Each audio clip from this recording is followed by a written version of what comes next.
We're Violent Soho, and this is the the- AU review. That's really good.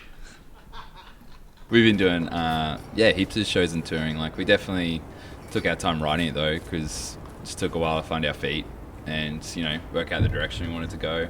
And, but we did heaps of touring in between, especially in Australia. Went back overseas once or twice. And, I'm just finally happy to get the third one out. And back to Splendour earlier this year. Yeah, it was awesome. It was really fun. Yeah, awesome weekend. More people watched us this time too, Yeah. so that was good. It was a slightly later set. Yeah, it was a bit later on too. An hour. Yeah. People knew some songs as well. Yeah. I mean, I think that we've just been around for a while now, so it's almost like people support us to some degree, which is cool. They don't only just listen or come to shows, but it's like we get a bit of support, by the Brisbane bands like Junies and DZ, who we love as well. So it's cool. Has it been 10 years now that you guys have been together? As friends. Yeah. I don't know. I don't know if we know the exact year, but I think that we started playing together in around 2004, and then, hey, dude. And then Johan's given me the finger from up on the balcony. Sounds about right. And then... You just saw the latest sales for pre-orders. It's like, oh, there's that fucking band. Doesn't sell shit.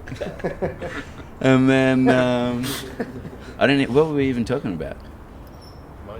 Money. No, like, how long we've been around. Oh, yeah. So I think it was 2004, but we released and started Violent Soho around 2005, then released our first EP in 2006. So I think it's about 8 years or thereabouts. It's been a while. So not quite time for the 10-year anniversary shows. No. We won't do that. Yeah. When we last spoke to you, it was a little over a year ago now, and you hadn't started working on the new record then. Can you talk us through a little bit, or you started writing it, but you hadn't started recording it. Can you talk us through a little bit about the process over the last year of putting Hungry Ghost together? That's interesting. I said to you I started writing because I probably just lied. Or I probably just threw out what I did have. But I think I did. I think I had songs, but I just threw them out. I basically got back from America and, just started putting songs together. And then basically how it works is write a song and then we all kind of get together, play a song together and then see how it's going. And it's a really long, drawn-out process because at first stuff we used to find really interesting and good, we found really boring. It just took us a while to find the stuff that we found interesting, and I think we kind of matured a bit.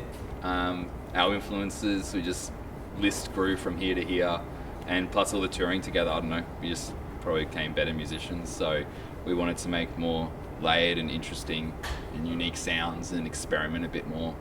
So in the last year, kind of came together. I guess we had half the songs ready, and then we just really kind of nailed out those last 6 or 7 songs just a few months before recording, and got in there and did it.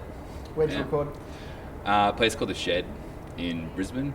It's just owned by this guy who basically has collected all this studio equipment over 8 years and just slowly built out this really cool studio, and we picked it because it was only a suburb away from where we lived, and that was way easier than going to Melbourne and or anywhere else. And two, it was had really awesome high ceilings and that shed sound for the drums.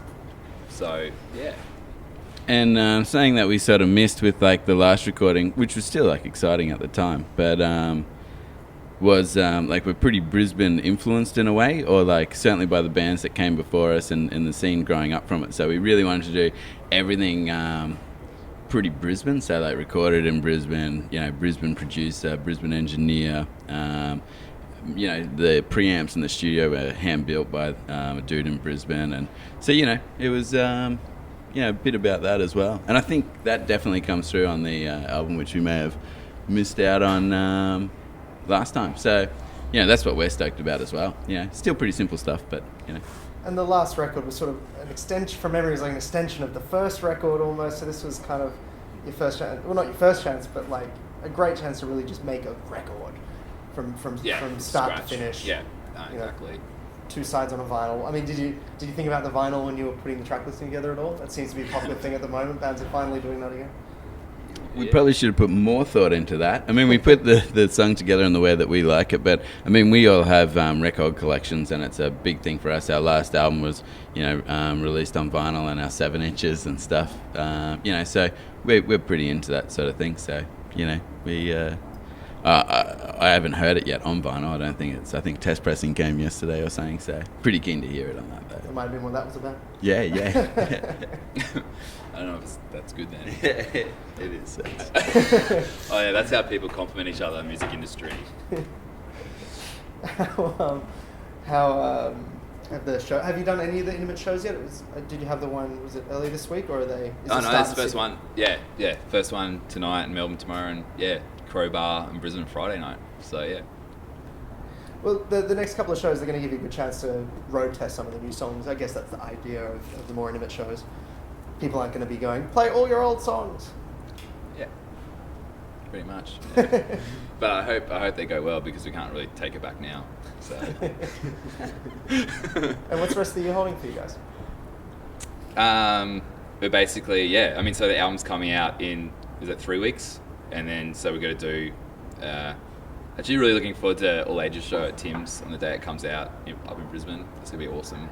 And then just as much touring as possible as we can in Australia, because we kind of missed that last time. We had to kind of play catch up because we were overseas when last record came out here. So this time we're going to make sure we do all the regional touring and everything we wanted to do on the last record when it comes out. So yeah, get back to Perth.